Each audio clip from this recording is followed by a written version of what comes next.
नमस्कार साथियों, कांग्रेस पार्टी की तरफ से आप तमाम मीडिया के साथियों का, वीडियो जर्नलिस्ट, फोटो जर्नलिस्ट और तमाम पत्रकार साथियों का मैं अमरीश रंजन पांडे चंडीगढ़ के प्रेस क्लब में स्वागत करता हूं।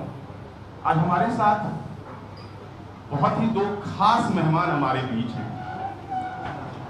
यूएन से लेकर हिंदुस्तान की पॉलिटिक्स में अपनी एक खास नाम बनाने वाले पंडित नेहरू के great admirer doctor Shashi Tharoor साहब, साथ में हिंदुस्तान के one of the finest CM रहे, गांधीयन फिलॉसफी को जीने वाले और हमेशा जब भी जरूरत पड़ी तो संघियों को गांधीयन फिलॉसफी सिखाने वाले हमारे बड़े भाई पूर्व मुख्यमंत्री आदरणीय भूपेश बघेल साहब। आप दोनों डिग्निटरियों को मैं पंडित नेहरू के बसाए हुए इस खूबसूरत शहर, खासतौर पर आज पंडित नेहरू जी की पुण्यतिथि है तो उसी दिन संयोग भी अच्छा है, तो आप दोनों डिग्निटरी का मैं चंडीगढ़ के इस खूबसूरत शहर में स्वागत करता हूं।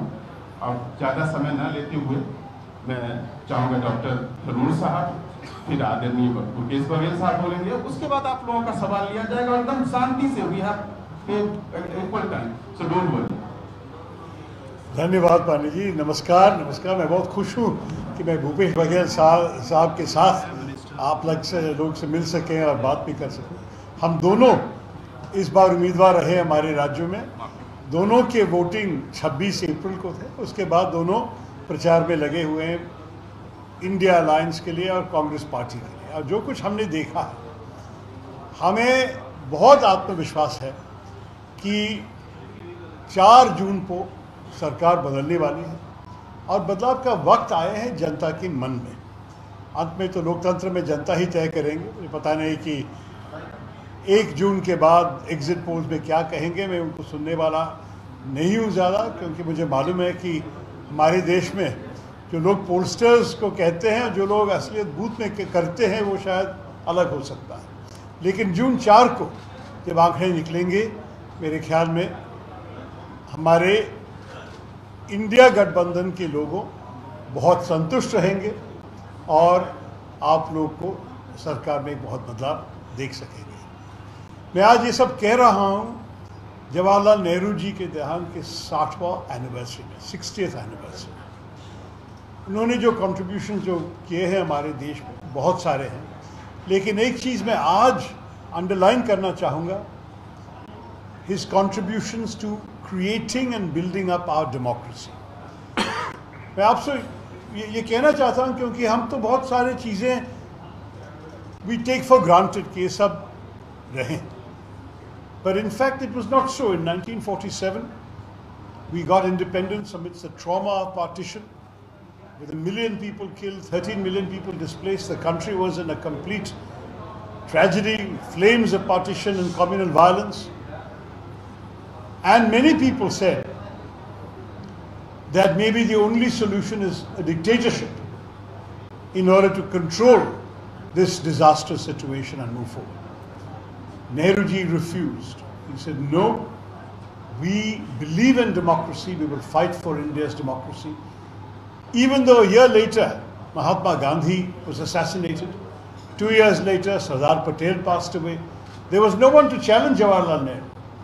He could have taken the country in a very different direction, but he chose instead to stress the importance of our democracy, to give importance to democratic institutions that were just being born and being nurtured, obliging his cabinet to attend every day of parliament, attending himself, giving importance to the opposition out of proportion to its numbers, showing respect and deference to the president and vice president to show people that institutions mattered more than individuals. He was somebody who showed chief ministers the respect due to their positions, wrote every month explaining and defending his policies with them. He was somebody who said that democracy has to be instilled and encouraged in the people of India. I remember in one speech once he said, when he heard them chanting Bharat Mata ki Jai, he said, आपके मन में भारत माता कौन है? और लोग जवाब देने में उनको आसान नहीं लगा। जवाहरलाल नेहरू जी ने कहा, देखिए भारत माता आप ही है, भारत की जनता है, आप तय करते हैं इस देश का भविष्य क्या होना चाहिए। यह है लोकतंत्र के असली मतलब। तो इस महान व्यक्ति हमें छोड़ के चले गए, लेकिन जो लेगेसी, जो विरासत हमको दिए हैं, ये कभी भूल नहीं जाना चाहिए। इसलिए मैं ये भी कहना चाहता था कि of all the very many things in our country, मैं गर्व से कहता हूँ कि अगर एक चाय वाला हमारा देश का प्रधानमंत्री बन सका, it is because of the democratic institutions and values laid down, instilled by our first Prime Minister over 17 years. तो यही मैं आपसे ओपनिंग रिमार्क्स में कहना चाहता था। मेरे ख्याल में बघेल साहब और मैं हमारे अनुभव के बारे में, हम जो कुछ देखा है उसके बारे में बहुत सारी चीज़ें बता सकेंगे आपको, लेकिन मैं वहाँ रुकना चाहता हूँ अभी के लिए, और आपके प्रश्न के लिए हम जवाब देने के लिए तैयार हैं। भूपेश जी, आप कुछ बोलेंगे?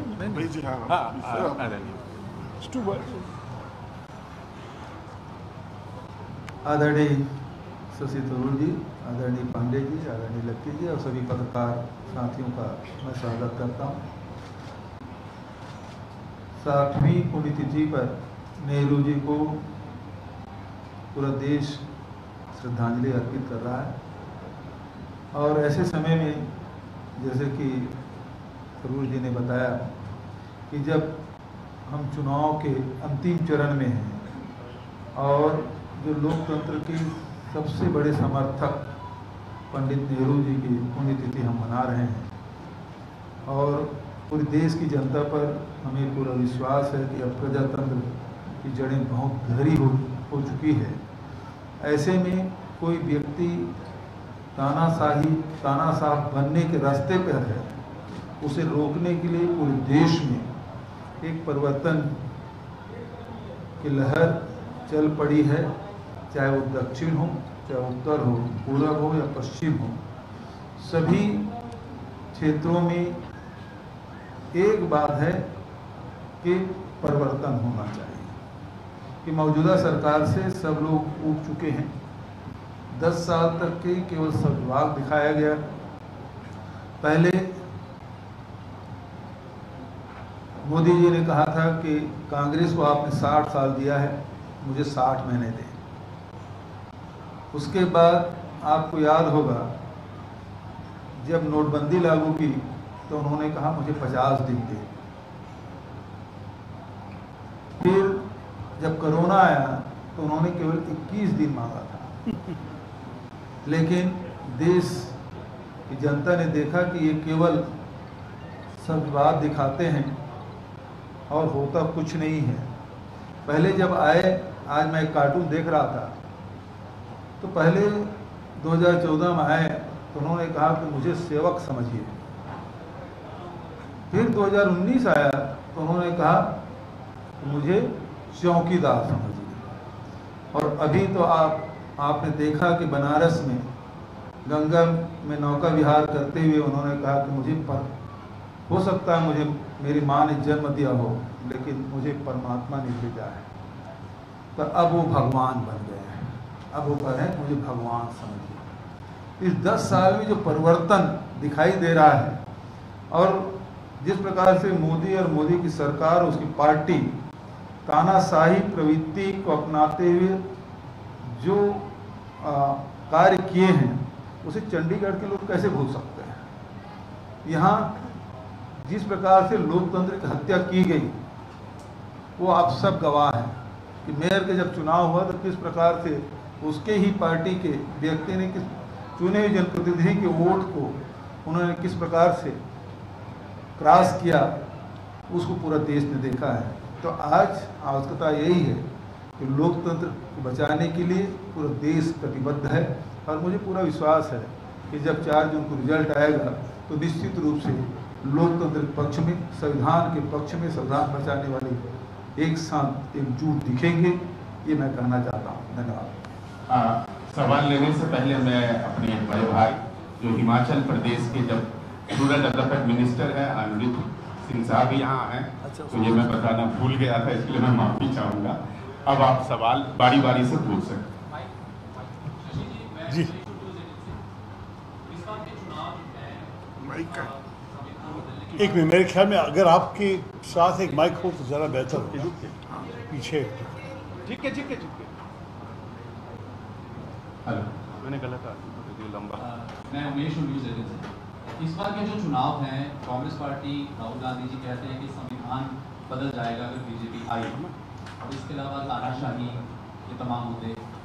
आपको क्या लग रहा है कि इस बार के चुनाव में सिर्फ यही दो बड़े मुद्दे हैं या और भी कई इश्यूज हैं? क्या बेरोजगारी, महंगाई के जो हमेशा से हम एक दूसरे पर पार्टियां लगाती हैं, फिर उनके स्पोक्स पर्सन आपस में डिबेट करते हैं आंकड़ों के साथ, तो ये तो रहेगा, लेकिन सबसे बड़ा मुद्दा क्या यही है कि संविधान बदल जाएगा अकॉर्डिंग टू? ये सारे बड़े बड़े मुद्दे हैं। संविधान बदलने की बात, क्योंकि उन्होंने कहा था कि 400 पार चाहिए। 400 पार क्यों? 3-4 उम्मीदवार उनके भाषण में बोल रहे थे कि हमको संविधान को बदलना है, इसलिए हमें 2/3 मेजॉरिटी चाहिए पार्लियामेंट में। तो इस किस्म की बातें के लिए जवाब तो देना ही पड़ता है, क्योंकि हमारे देश में ये सही है कि 100 बार तो कॉन्स्टिट्यूशन अमेंड हो चुका है संविधान, लेकिन हर बार सारे पार्टी को एक साथ लेके जाके बहुत बड़ी मेजॉरिटी से, सारे पार्टीज के सहमति से कॉन्स्टिट्यूशन का अमेंडमेंट हो चुका था। इस बार ये लोग 400 मांग रहे हैं। क्यों? क्योंकि कॉन्स्टिट्यूशन को, संविधान को ऐसे बदलना चाहते हैं जैसे कि कोई और उनके साथ सहमत ना हो, लेकिन फिर भी उनको कर सकेंगे। और इसलिए हम ये दिखाना चाहता हूँ, क्योंकि भूल जाइए मत कि संविधान का जो स्पिरिट है उसकी तो वायलेशन हो चुकी है इस 10 साल में। जो भी ऑटोनोमस इंस्टीट्यूशंस हमारे संविधान में लिखा हुआ है, सारे की ऑटोनॉमी हॉलो आउट कर दिया। आप information commission, election commission, reserve bank of India, CAG, जो भी आप देख लीजिए, सारे पे सरकार की दबाव आप देख सकेंगे। फिर जो इंस्टीट्यूशन सरकार के अंदर है, जैसे कि CBI, ED, IT, इकोनॉमिक, सारे को वेपनाइज के आयुध बना दिए, लोगों को हैरेस करने के लिए, विपक्ष के लोगों को। और अगर कभी भी कोई नॉन विपक्षी व्यक्ति आ गए, वो होगा कोई जो विपक्ष को मदद देने के लिए कोशिश की या सरकार के खिलाफ बोल गए थे। मेरे ख्याल में कई जर्नलिस्ट को भी अनुभव हुआ है कि वो लोग कुछ कहें सरकार के खिलाफ और जर्नलिस्ट को भी IT का विजिट आता है। तो आप लोग को पता है कि जब संविधान का स्पिरिट इसने इतनी बुरी तरह से तोड़ दिया है, तो जब मौका मिलेगा संविधान को ही बदलने क्यों नहीं? जब हमारे देश में हम देखते हैं कि पार्लियामेंट, जो हमारे संविधान में एक ऑटोनोमस इंस्टीट्यूशन है, जो सरकार की अकाउंटेबिलिटी के लिए बैठा हुआ है, पार्लियामेंट अभी एक नोटिस बोर्ड बन गया सरकार के सारे डिसीजंस के लिए। जो तय करने वाली चीज़ें स्टैंडिंग कमिटीज़ को भेजा जाता था, UPA सरकार ने 84% सारे बिल्स को पहले कमिटीज़ को भेज के, जनता, सारे सांसदों ने चर्चा करके उनकी रिकमेंडेशन सुनने के बाद बिल लेके आते थे पार्लियामेंट को। भाजपा सरकार सिर्फ 16% बिल्स को कमिटीज़ को भेजे। मतलब उनका पार्लियामेंट की ज़रूरत नहीं, वो चाहते हैं कि वैसे भी पार्लियामेंट एक रबर स्टैंप हो जाए, जो भी मोदी जी और उनकी सरकार तय करेंगे, उनकी बहुमति है, उसको पास करेंगे। तो इस किस्म के राजनीति हमारे लोकतंत्र का विरुद्ध है। और हमें ये जनता को बोलना चाहिए कि जो ये लोग कर रहे हैं, कल संविधान को बदल के और भी कर सकते हैं, या आरक्षण को बदल ले, या कुछ और चीज़ें करें। अंबेडकर साहब ने क्या कहा कि आपकी मज़हब जो भी हो, आपकी जाति जो भी हो, आप जो भी भाषा बोलते हैं, कौन सी राज्य से भी, ये सब बिल्कुल रेलेवेंट नहीं है। आप अगर भारतीय नागरिक हो तो आपको पूरा एक ही अधिकार से इस देश में जीना चाहिए। लेकिन इस रूलिंग पार्टी का नारा क्या है? हिंदुत्व, हिंदुस्तान। वो दूसरों को इतना पसंद नहीं करते हैं। और हमने अभी इस चुनाव के प्रचार में क्या क्या सुने हैं कुछ समुदाय के खिलाफ। ये ठीक है? एक प्रधानमंत्री के मुंह से बोलने वाले लफ्ज़ हम सुने हैं क्या? माँ का सारे शब्द वो इस्तेमाल कर रहे हैं, मुल्ला, मौलवी, मंगलसूत्र, मुजरा भी आ गया अभी। लेकिन माँ से महंगाई भी है, मणिपुर भी है, ये आवाज़ तो उनके मुंह से कभी निकलते नहीं। क्योंकि जब आप पूछें कि कौन से मुद्दे हैं, संविधान तो एक बड़ा मुद्दा है, लेकिन उसके साथ है महंगाई। हमारे देश में महंगाई ऐसे बढ़ गई है कि लोगों को बहुत दिक्कत है। 80% भारतवासी ने बता दिए हैं कि उनकी आय, उनकी इनकम ये 10 साल में कम हो गए हैं। सिर्फ 20% लोग का अनुभव है कि उनका आय बढ़ गया मोदी जी की सरकार के समय। तो ये अनडिस्प्यूटेबल फिगर्स है। ये तो इकोनॉमिस्ट सर्वे करके दिखाते हैं कि ये है हमारे देश की याथार्थ। तो इसलिए महंगाई, जब आपकी जेब में जितने भी पैसे पहले थे उससे कम हो, आप कैसे महंगाई बर्दाश्त करेंगे? आप ये भी देखिए कि भैंस के बारे में प्रधानमंत्री बोलने के लिए तैयार है, लेकिन बेरोजगारी के बारे में कुछ बोलते हैं। जब से 1938 से हम आंकड़े रखने शुरू किए हैं, यहाँ हमारे सबसे वर्स्ट बेरोजगारी के फिगर्स आजकल चल रहे हैं। और अब युवाओं की हालत देखिए, 19 से 24 साल के युवाओं जो अपने प्रथम नौकरी की खोज में है, वहाँ 45% 45% लोगों को काम नहीं मिल रहा है। 45.4% बेरोजगारी है। ग्रेजुएट्स को देखिए जो पढ़ाई करके डिग्री लेके आए हैं, उनकी हालत क्या है? 42% बेरोजगारी, 42%। तो अगर आप ये सब देखेंगे, ये है बड़े बड़े मुद्दे हमारे जनता को। और हम चाहते हैं कि लोग इसके बारे में भी सोचें कि ये चुनाव क्यों है। ये लोग राम मंदिर, हिंदू हृदय सम्राट सब बोलते रहते हैं, लेकिन आपको अच्छी तरह मालूम है कि सरकार की जिम्मेदारी मंदिर बनाना थोड़ी है। उनकी जिम्मेदारी है देश की भलाई, देश की जनता की भलाई के लिए काम करना। और अगर आप जनता से पूछेंगे कि इस 10 साल में क्या आप और आपको परिवार में कुछ बेहतर हुआ है सरकार के एक्शंस के कारण? क्या आपको कुछ नए रोजगार मिले जो 10 साल पहले नहीं थे? क्या आपको नए अवसर मिले हैं आपको काम करने के लिए या पैसे कमाने के लिए? कोई भी आपकी ज़िंदगी की स्थिति बेहतर करने के लिए अगर कुछ नहीं है तो उनको तीसरी मौका क्यों दे दे? और ये प्रश्न पूछने से हमें तो स्पष्ट जवाब मिल रहे हैं जनता की तरफ से कि ये सब बिल्कुल आप ठीक ही कह रहे हैं, किसी और को मौका देना चाहिए। बघेल साहब तो यूपी से प्रचार करके आए हैं, मुझे बता रहा था कि वहाँ जो उन्होंने देखा है, बिल्कुल जनता के मन में ये सरकार बहुत विफल रहे हैं। ये देश के लिए जो कुछ वो लोग भाषण में बोलते हैं, जो भी वादा करते हैं, इसको पूरी करना नहीं हुआ है। शशि जी, थानेश्वर 1224 से 1 जून को इंडिया अलायंस की बैठक बुलाई गई है। उस दिन आखिरी चरण का मतदान भी है। उस बैठक का एजेंडा क्या होगा और किस किस प्रमुख दल को बुलाया गया उस बैठक? देखिए, मैं तो था नहीं, भूपेश आप थे? नहीं, उस कमेटी में नहीं हूँ मैं। हम दोनों नहीं है। I think India alliance Baghel सब नहीं। आज नेहा फ्रॉम पीटीआई। या हाय।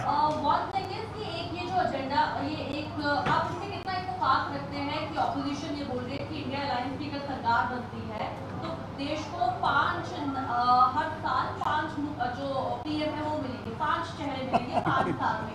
एक तो ये, और दूसरा एक इंटरव्यू में पीएम हैज सेड कि Arvind Kejriwal and Rahul Gandhi they have been getting support from Pakistan. So what is your reaction on that? Like this is the kind of statement that really makes me see red. No prime minister should be talking like this. You know, honestly, we have a manifesto. We're running on the manifesto. That's it. Nothing beyond. Number one. Number two, as far as the prime minister is talking about Pakistan is concerned, the only prime minister in the last 20 years who has been to Pakistan is actually him. He is the one who has made gestures of trust to Pakistan. When the Pathankot attack happened, who invited the Pakistani ISI and military to come and inspect Pathankot Air Force Base? Many people in our military were shocked by this. It was their government, it was Mr. Modi. So the naivete and trust that their government has shown has been betrayed, I agree with that. But for him to now turn around and... When did Rahul Gandhi ever go to Pakistan? When has he said anything about Pakistan of this nature?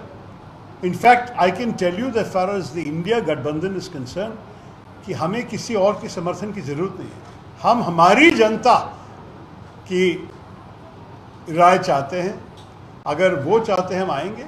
Pakistan की जो भी कोई भी कुछ कहें, as far as we are concerned, they should mind their own business. We can look after ourselves. Mic जिनके पास है वही बेस्ट होगा। माइक वापस आएंगे। ईवीएम को लेके बड़ा भ्रम फैला हुआ है। सुप्रीम कोर्ट में केस भी चला गया था ईडीआर की तरफ से, और वहां से भी अभी कोई स्थिति ऐसा नहीं है कि बिल्कुल स्पष्ट हुई। मैं विपक्ष का इसमें बहुत बड़ा रोल रहा है एक भ्रम फैलाने में ईवीएम को लेके। तो मैं आपसे ही जानना चाहता हूँ कि क्या ईवीएम अब रिजल्ट आने को तैयार है, ईवीएम गलत रहेगी या सही रहेगी? देखिए, मैं तो जब किसी विषय सब जुडिसी है, हमें बोलना भी ज़रा सा सोच के करना पड़ेगा। मैं कोई कंटेम्प्ट ऑफ कोर्ट चार्ज पे नहीं बैठना चाहता, लेकिन मैं ये कहूँगा कि ये जो केस, और हमारे कुछ कांग्रेस के अंग भी थे जो सुप्रीम कोर्ट गए थे इस विषय पे, ये लोग उठाएं क्योंकि जनता के मन में शक होने का कारण इलेक्शन कमीशन के ये एक्शन थे। इसको छुपा रखने की क्या ज़रूरत थी? इसको अलग आंकड़े कुछ दिनों के बाद दिखाने की क्या ज़रूरत थी? मेरे ख्याल में इलेक्शन कमीशन अपनी ही क्रेडिबिलिटी को डैमेज किए थे, लेकिन अभी आपको मालूम है कल वो लोग सारे रिलीज़ किए हैं। अब तक जो पहले 5 चरण के आंकड़े रिलीज़ किए हैं। एक चीज़ तो सही है कि हर उम्मीदवार के एजेंट को ये फॉर्म 17C उसी दिन दे देता है। वो रिटर्निंग ऑफिसर घर जाने के पहले इसको भर के दस्तखत करके देना चाहिए। लेकिन अगर एक, मुझे पता नहीं भूपेश के इलाके में कितने बूथ थे, मेरे में तो 1300 से ज़्यादा था। ये सब एक एजेंट को कलेक्ट करके, मतलब एक उम्मीदवार को कलेक्ट करके 1300 इलाके से कलेक्ट करके एडअप करने के अलावा, जब इलेक्शन कमीशन को रिटर्निंग ऑफिसर्स के आंकड़े डायरेक्टली मिलते हैं, उनके एक ऐप है, उनको तुरंत कैलकुलेशन करके उसी दिन दे सकते हैं, तो ऐसे कुछ दिनों को छुपा के रखना क्यों किए मुझे मालूम नहीं। अपनी ही क्रेडिबिलिटी को डैमेज किया। दूसरी बात यह है कि शक 2-3 लोग कह रहे हैं। मैं जनता से कहता हूं कि आप जाके आपके वोट डाल दीजिए। बाद में अगर कोई तकलीफ है, कोई सबूत निकले कि कोई भी प्रॉब्लम हुआ, हम तो उसको उठा लेंगे। लेकिन अभी हम चाहते हैं कि हम पूरा विश्वास से जाके वोट करें, क्योंकि ये आपका लोकतांत्रिक हक है। और आपको ये ईवीएम से डर के ना जाना बिल्कुल बड़ी गलती होगी। जाइए, वोट कीजिए, आपकी राय बताइए लोगों को कि आप चाहते हैं बदलाव इस सरकार के। ये मेरे ख्याल में जनता जनार्दन कहते हैं ना, अंत में कोई मशीन जनता की इच्छा को ऐसे ऐसे बदल नहीं सकेगी।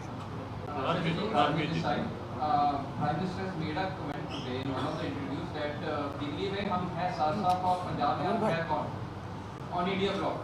And second question is, they have termed the AAP government in Punjab as a urban Naxalite. This is a dangerous trend which the Prime Minister says. Very dangerous. Your comments. I would agree with you entirely that some of these things the Prime Minister says are actually dangerous for the country. We've seen the irresponsibility of the BJP in talking about farmers from Punjab as Khalistanis. We have seen this kind of language being used that divides the country. And an urban Naxal is a kind of invention of the BJP. There are no urban Naxals. There has been Naxalite violence in some tribal areas, including in Bhupeshji's state and a few places like that. There has been no urban Maoism in this country or Naxalism in this country. Why this kind of abuse is being applied to people is in an effort to delegitimize dissent. That is, in a democracy, we all have the right to challenge and criticize the government. But if every time you criticize the government, you're accused of being anti-national, that means your criticism is no longer legitimate. You're anti-Hindu, you're anti-national. What kind of talk is this? The Prime Minister really has to be a little more restrained, because he is the Prime Minister of all Indians. And he occupies a position that all of us would like to respect. Now finally, on Delhi and Punjab, let me say it was very clear to us from the very beginning of the India Alliance that the alliance was going to work on a state-by-state basis. Because in our country, we are a big country, and each state has its own political history and its own political character. I'll give you a different example in my own state of Kerala. For 55 years, the communists and us have been opposing each other. Every 5 years, there's been alternation of governments until the last election. And it would be inconceivable for the Congress party in Kerala to think of cooperating in Kerala with the communist parties. But right next door to us in Tamil Nadu, the CPI, the CPM, our own ally, the Muslim League, the Congress and the DMK are all together. There is no dispute, no problem. We've been together before. We are together again this time, and we'll be together in the future. So there is no contradiction. In Delhi, Aam Aadmi Party and us have made common cause. In Punjab, we do not agree.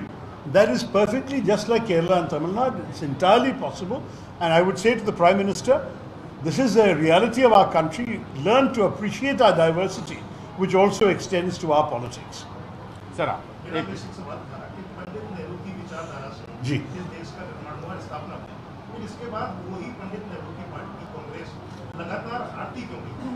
लगातार क्या? देखिए, आपको पता है कि जब हमारे देश में युवाओं की मेजॉरिटी है, नेहरू जी के जाने के बाद 60 साल हो चुके हैं, तो मतलब जो भी 60 साल से कम है उनके पर्सनल कोई यादें नहीं हैं। जो उनके बारे में पढ़ते हैं, समझते हैं, उनके मन में तो मेरे ख्याल में नेहरू जी की आइडियोलॉजी में कोई हार नहीं होता, क्योंकि उन्होंने बहुत सारी चीज़ें स्थापित की हमारे देश में जो अभी भी हम इसमें करते हैं। कोई युवा IIT जाते हैं या IIM जाते हैं, कौन दिया? नेहरू जी ने।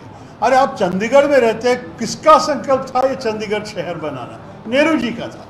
ये शहर उनका संभावना है हमारे देश के लिए। आप देखिए कि नेहरू जी जितने सारी चीज़ें किए हैं, बहुत लोग अप्रिशिएट करते हैं, लेकिन उनको याद नहीं है कि नेहरू जी ने किया है। और शायद अगर हमारी तरफ से हमारे लोग बार बार रिपीट करते हैं कि नेहरू जी ने ये किया, लोग कहते हैं अरे आप तो अभी पास्ट में रहते हैं, इतिहास क्यों बोल रहे हैं आप आगे जाइए। अरे मैं लोगों को बोलता हूँ हम इतिहास नहीं बोल रहे हैं, इतिहास बोल रहे हैं नरेंद्र मोदी जी, क्योंकि 2014 से 24 तक जो कुछ हुआ है उसके बारे में आप कुछ नहीं बोलते हैं। वो औरंगजेब के बारे में बोलना पसंद करता है, या 1984 या 1947। यार आप भविष्य के बारे में पूछिए कि कल आप क्या करेंगे, सत्य पे आएंगे तो 2047 के लिए उसके बारे में बोल रहे हैं कि अमृतकाल आएगा।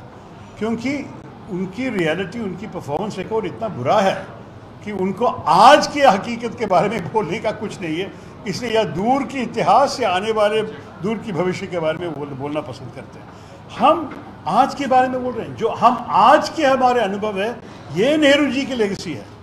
जो आज हमारे अगर डेमोक्रेसी चल रही है अच्छी तरह से, मेरे ख्याल में इस सरकार अनफॉर्चुनेटली इस डेमोक्रेसी को बहुत बर्बाद किया है, लेकिन डेमोक्रेसी है हमारे देश में क्योंकि नेहरू जी ने इसको साबित किया। वो आराम से कुछ और तरीके से बिहेव कर सकता था, लेकिन नहीं किया। वो चाहता था कि डेमोक्रेसी इस्टेब्लिश हो जाए हमारे देश में। और अगर हमारे ये बड़े बड़े स्थापन है, जैसे कि IITs, इसरो, हमारे रॉकेट सैटेलाइट रिसर्च, ये सब तो नेहरू जी ने भी लेके आया था। उनका विजन था कि हम गरीब देश सोच के हमें ये आकाश के बारे में नहीं सोचना है, वो भी ठीक नहीं है। जो भी हमारे साइंटिस्ट कामयाब है करने के लिए, करने का मौका देना चाहिए। ये भी अपना नेहरू जी ने किया। तो आप देखिए कि आज के जो भारत है उसको बनाने में इतना बड़े योगदान था नेहरू जी का, कि मोदी जी को उनको अटैक करने में मैं समझ लिया क्यों कर रहा था। क्योंकि हर रोज़ हर चीज़ नेहरू जी के ऊपर रखेंगे तो जो अच्छा उन्होंने किया वो लोग शायद भूल जाएंगे और उसके बारे में ज्ञान नहीं होंगे। सिर्फ 62 के युद्ध की विफलता वगैरह वो सब चीज़ें नेहरू जी के खिलाफ बोल रहे हैं। मैं आपसे अंत में ये भी कहूँगा कि हम चाहते हैं कि एक नई सरकार नेहरू जी के स्पिरिट लेके, उनके जो डेमोक्रेसी में जो विश्वास था उनको आगे बढ़ाने का काम करना है। लेकिन हम भी कल के बारे में सोचना चाहिए, भविष्य के बारे में सोचना चाहिए। हम कभी नहीं कहते हैं कि India should live in the past, ये नहीं है हमारा सोच। लेकिन पास्ट से जो अच्छे मिले हैं उसको सेफगार्ड भी करना, सुरक्षित रखना है, ये भी हमारी जिम्मेदारी है। माइक ले लीजिए। Yesterday, Amit Shah in a rally in Punjab said that Punjab is an ATM for Aam Aadmi Party. What is the stake of the Congress on that? Just because Congress in Punjab is fighting against Aam Aadmi Party. So how do you think about this thing? Look, I think we have our own issues with the Aam Aadmi Party. I will leave it to our party spokespeople in Punjab to address that. But I don't think that it's my job to echo anything that Mr. Amit Shah has said. So I'll pass on that. Thanks. हाँ.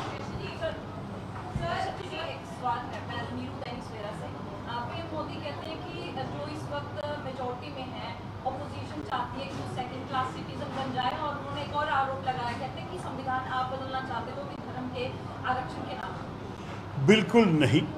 जो भी, और देखिए पहली बात यह है कि ये चुनाव तो लोकसभा के लिए है, नेशनल पॉलिटिक्स की बात है, और वहाँ तो ऐसे प्रपोजल है ही नहीं और हमारी तरफ से कुछ आए नहीं। हमारे मैनिफेस्टो पढ़ के देखिए, आप कोई भी समुदाय का नाम नहीं देखेंगे, रिजर्वेशन को छूना नहीं चाहते हैं। कुछ राज्यों में उनकी पॉलिसीज़ के और उनके लॉज के अनुसार ये सही है कि कुछ राज्यों में ओबीसी स्टेटस में, मतलब जो ओबीसी के आरक्षण हैं उनके भीतर कुछ मुस्लिम समुदाय को जगह दिए है। तमिलनाडु, केरला भी, आजकल बंगाल का केस आया है। मेरे ख्याल में अंत में जो आज ये सब विवाद चल रहा है जिस राजनीतिक कारण, अंत में तो अदालत को तय करना पड़ेगा। क्योंकि अभी कलकत्ता हाई कोर्ट ने जो कहा है उस विषय पे तो आपको पता है कि ममता बनर्जी ने सुप्रीम कोर्ट का अपील भी की है। तो ये प्रिंसिपल कि आरक्षण के कैसे चलना है, मेरे ख्याल में इस विषय पे अदालत ही तय करेगी। लेकिन हमारे तरफ से एक राजनीतिक नारा नहीं है कि हम कोई भी मज़हब के लिए या कोई भी ऐसे रिलीजियस बेस्ड रिजर्वेशन ले आए। ये कांग्रेस पार्टी कभी नहीं मांगा है। लेकिन हम कहेंगे कि अगर एक हमारे देश में गरीबों को मदद करना है और कोई गरीब परिवार मुसलमान भी होते हैं तो क्यों नहीं उनको भी मदद कर दें। इस किस्म की बात हम करते हैं, समझ गए ना। हम कोई भी कभी भी नहीं कहा है कि you take a community and give reservations. We have said that when we give our resources of the government to those who are weak, poor, underprivileged, marginalized, we should be neutral about what religion they belong to. If they're Muslim, if they're Christian, they should get the same help as Hindus. That's it.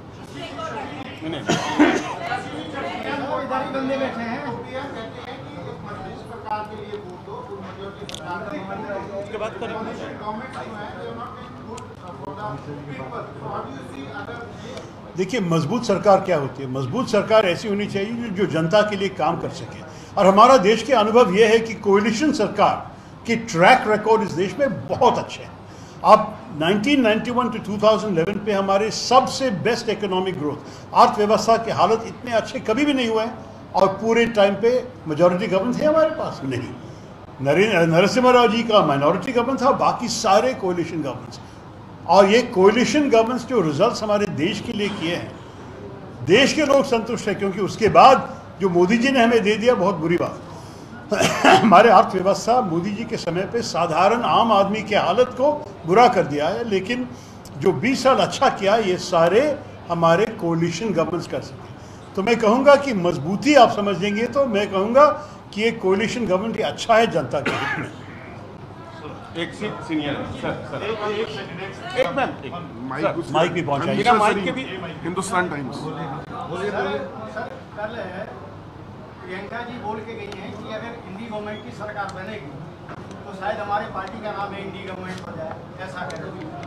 ये possible है क्या? नहीं जी, देखिए, हम तो एक कोalition है। जैसे मैंने कहा कि केरल में हम कम्युनिस्ट के खिलाफ ही रहेंगे और दिल्ली में हम एक साथ इंडिया अलायंस में हो जाएंगे। मैं इसमें बड़ा कॉन्ट्रडिक्शन नहीं देखता हूँ। वो कह रहे हैं कि मेरे ख्याल में मैं जो समझा कि ये सरकार जो बनेगी ये इंडिया गठबंधन की सरकार होगी। बस हमारी पार्टी का नाम तो इतना जल्दी बदलने वाला नहीं है। हमारे तो 150 साल का 150 साल का नाम, 140 साल का नाम है। ये तो बदलने वाले नहीं। हाँ, सबसे पीछे एक मिनट, माइक इनके पास है। या your mic is not working for some reason. You can.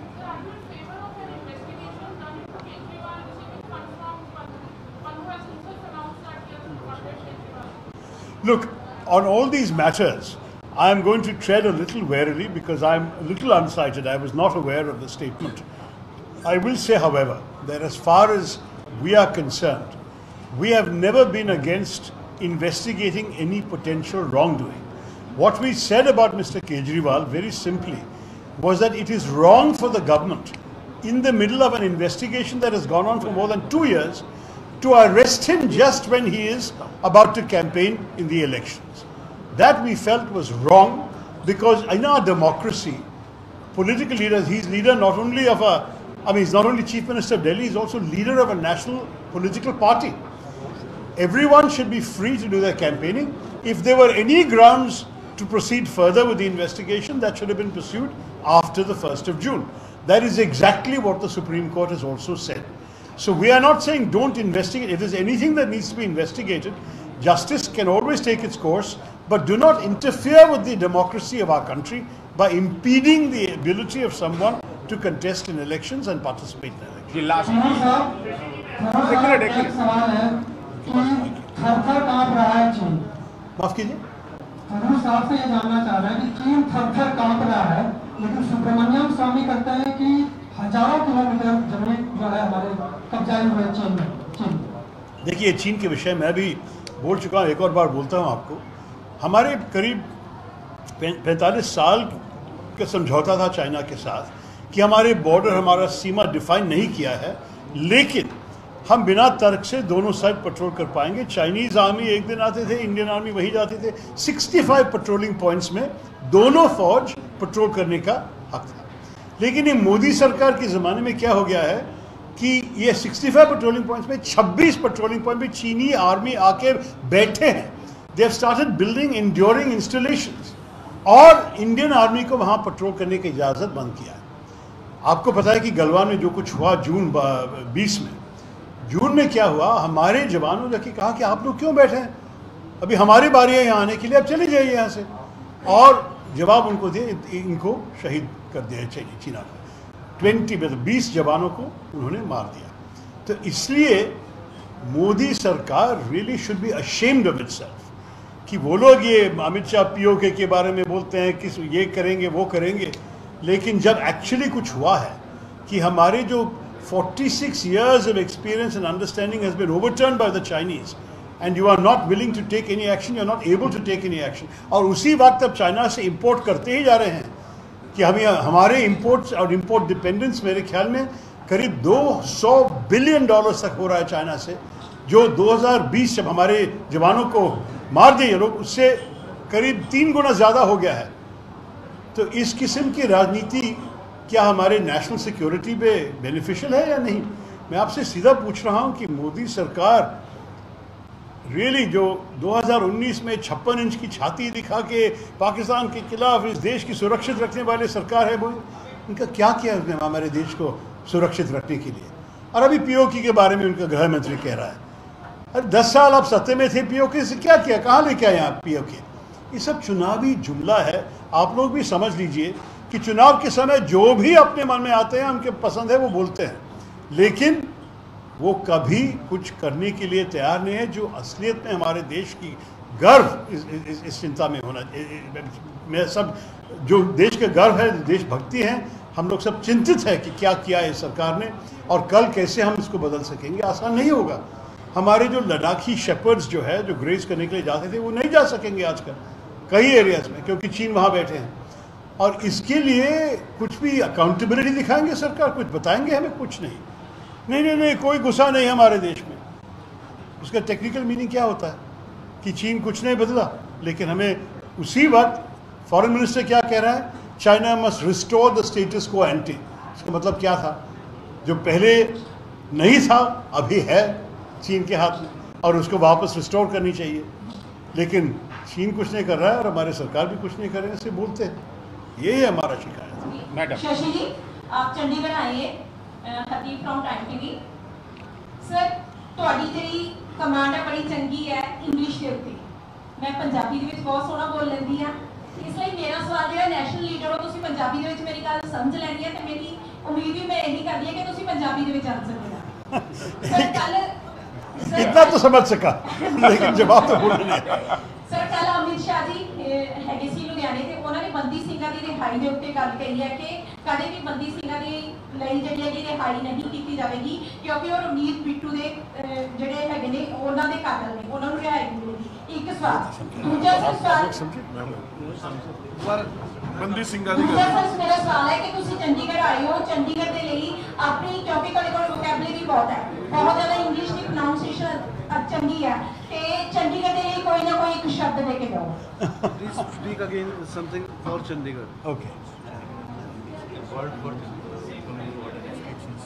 Valuable words for Chandigarh. They're talking about the Sikh prisoners, Bandi Singh. Bandi Singh, matlab Singh is Sardar Bandi Singh, but Ravneet Bittu of the BJP, who was earlier in the Congress, he is opposed because these people were involved in the killing of his father, grandfather. So it's a national issue. अच्छा, देखिए, पहली बात यह है कि मैं पूरा नहीं समझा, इसे पूछ रहे थे कि क्या बोल रही थी आप, क्योंकि बात यह है कि पंजाबी जहाँ हिंदी के जैसे होते हैं मैं समझ सकता हूँ, लेकिन जब कोई वोकैबुलरी बदल जाती है तो मुश्किल है।